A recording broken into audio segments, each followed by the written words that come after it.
Free will, are we puppets or masters of our destiny? The journey to the depths of your mind. Hello, curious minds. Today we're diving into one of those questions that's been lingering in our heads since we were little, but which we've never dared to unravel. Do we truly choose, or are we programmed? It's a topic that touches every fiber of our existence, from how we behave to how we understand justice or love. It's so fundamental that if you look closely, your understanding of yourself and the world will change forever. Get ready to descend through 5 levels of knowledge. When we reach the bottom, you'll see free will like never before. At level 1, the basic knowledge, the most obvious thing is that we feel like we're constantly making decisions. From choosing what to eat for breakfast, whether to get up early or late, to the career we pursue, we firmly believe that it is we, with our will, who make these choices. This feeling of choice is the basis of how we function as a society. If you succeed at something, you're congratulated and given credit. If you fail, you're blamed or assume responsibility.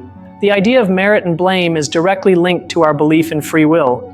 Historically, most cultures and religions have built their systems of values and laws on the premise that individuals have the ability to choose between good and evil. It's a notion that seems intrinsic to the human experience. And it's not just a social thing, it's a very personal feeling. That inner self that feels in control, that can decide yes or no, is so powerful that we rarely ask ourselves, why do I take for granted that I have this power of choice? All these basic concepts, this everyday feeling that we are the captains of our own ship, are the starting point. But as you'll see, they are just the tip of the iceberg. But to understand the why behind these facts, we must look beneath the surface. At level 2, the hidden mechanisms, we begin to see the invisible strings. Neuroscientifically, it has been shown that many of our conscious decisions are preceded by unconscious brain activity. It's as if your brain had already made the decision seconds before you realized you were choosing it. Sociologically, from birth, our environment shapes us in ways we barely perceive. Cultural norms, family values, even the language we speak, program our emotional and cognitive responses, influencing our preferences and choices. Here, a common cognitive bias comes into play: post hoc rationalization. We tend to justify our actions after we've performed them, creating a coherent story of why we chose something, even though the original decision might have been driven by unconscious impulses or environmental factors. From an anthropological perspective, the belief in free will was and continues to be incredibly useful. It serves as social glue, fostering cooperation and accountability, essential for the survival and progress of primitive human groups. This mechanism of belief in free will also fulfills a fundamental human need, that of having purpose and control. It helps us feel like active agents in a vast world, giving us the illusion or reality that we can impact our destiny and that of others. In summary, the feeling of free will is not an illusion in the sense that it doesn't exist, but rather it's the final result of complex cerebral, social, and evolutionary processes that operate without our full conscious awareness. It's no longer a simple choice, but a much more intricate phenomenon.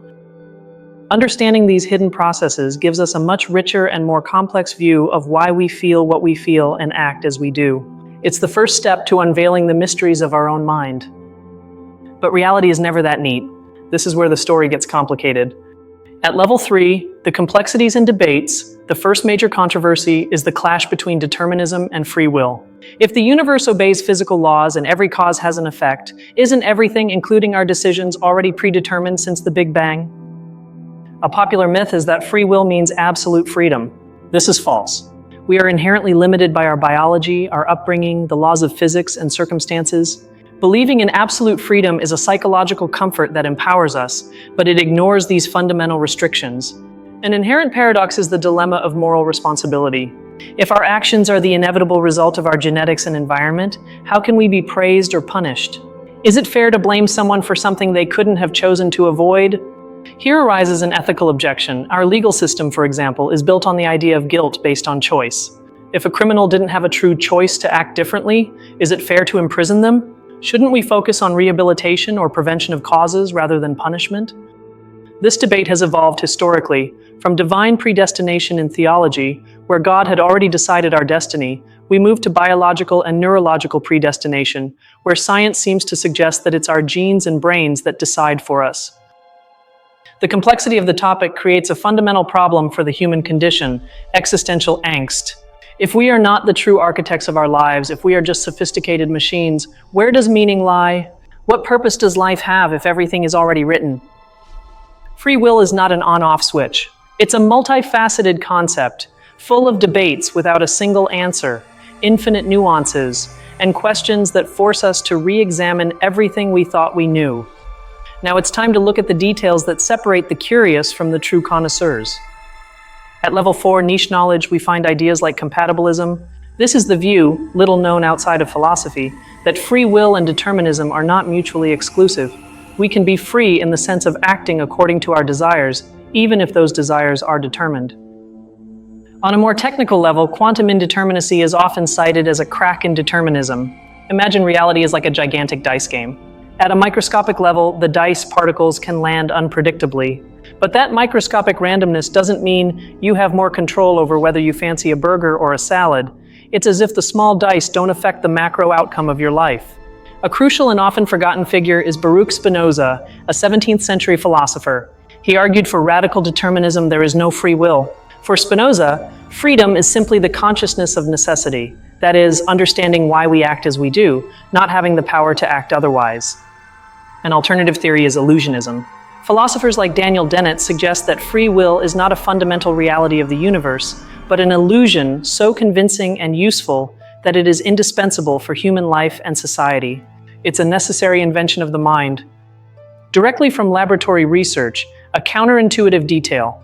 Neuroscience studies have shown that subtle exposure to certain words or images, unconscious priming, can significantly influence participants' subsequent choices without them being aware of the influence. You believe you chose freely, but something pushed you. And here comes a niche detail that connects everything: the role of the narrative self. Our brain doesn't just make decisions, but it's a great storyteller. It creates a coherent narrative of who we are and why we do things, giving meaning to a series of automatic and often unconscious processes, thus solidifying the feeling of a self that chooses. This level of detail, this specialized knowledge, allows us to appreciate the profound complexity of free will, transcending the simplistic yes or no question to embrace a much more authentic understanding. And what lies beyond what we know? Let's enter the final frontier. At level 5, Frontiers and Speculation, the first futuristic idea is how artificial intelligence could redefine this. If we create AIs so sophisticated that they seem to have consciousness and make autonomous decisions, would we attribute free will to them? Or would we just be replicating our own complex programming? A fundamental question that science and philosophy still cannot answer is, what is the relationship between consciousness and free will? Is consciousness merely a spectator that reports on decisions already made, or is it the crucible where true choice is forged in a way we don't yet understand? The most dizzying philosophical implication is that if free will is an illusion, what does this mean for love, friendship, purpose, or morality? Are they mere biological and social programs? Or, despite their origin, do they remain the essence of what makes us human? Connecting this to the destiny of humanity, if we accept the idea that we are more programmed than we think, we could design more compassionate societies. Instead of blaming and punishing the individual, we could focus on modifying the systems and environments that program undesirable behaviors, addressing the roots of social problems. The most provocative assertion is this: perhaps free will is not something one has or doesn't have, but an emergent property. Like a flock of birds moving as one without a leader, perhaps the complexity of our neural networks and their interaction with the environment gives rise to the sensation and function of choice, an illusion so powerful that for all intents and purposes, it is our reality. We have journeyed through the 5 levels of knowledge, from the surface to the most speculative depths of the human mind and the universe. Now it's time to gain perspective to see the complete picture. We began this journey with the simple idea that we choose whether to eat pizza or salad, and seemingly undeniable truth. And we end up contemplating whether that choice and all our actions are an emergent property of the complexity of our universe, a functional illusion so deeply intertwined with our existence that, paradoxically, it is what defines us and makes us feel free. Now it's your turn. What part of this journey changed your perspective the most? Do you feel more or less free after this video? Let me know in the comments. Thank you for joining me on this deep dive. If you enjoyed this journey and want to explore more mysteries of the mind and the universe, don't forget to like and subscribe so you don't miss any videos. Until next time, curious minds,